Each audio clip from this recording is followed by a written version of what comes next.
শাহরুখ খানও এই ক্যারেক্টার করতে পারতো না। শাহরুখ খানের দ্বারাও তুফান করা সম্ভব না। এক গোটা এশিয়ার মধ্যে একমাত্র শাকিব খানের দ্বারা সম্ভব। 17 জুন মুক্তিপ্রাপ্ত एक बड़ी boundary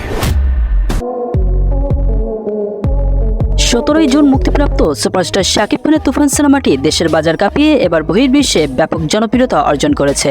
Too good. Shakib Khan, you're really doing good. ভবিষ্যতে এরকম সিনেমা আরো চাই। ভালো জটিল জটিল।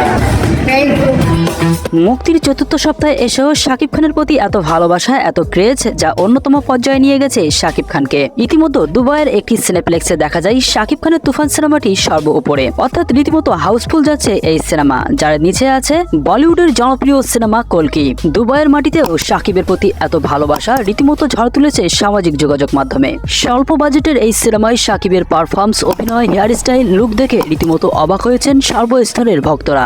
মাত্র 10 কোটি টাকার বাজেটের এই সিনেমা রীতিমতো 400 কোটি 500 কোটির সিনেমার সাথে যখন তুলনা করা হয়, তখন বোঝা যায় শাকিবের অভিনয় ও পারফরম্যান্স অন্যতম পর্যায়ে। বাঙালি দর্শকের কাছে রীতিমতো এখন প্রভাস বা শাহরুখ খান নয়, শাকিব খানই তাদের ভালোবাসার অন্যতম জায়গা দখল করে নিয়েছে।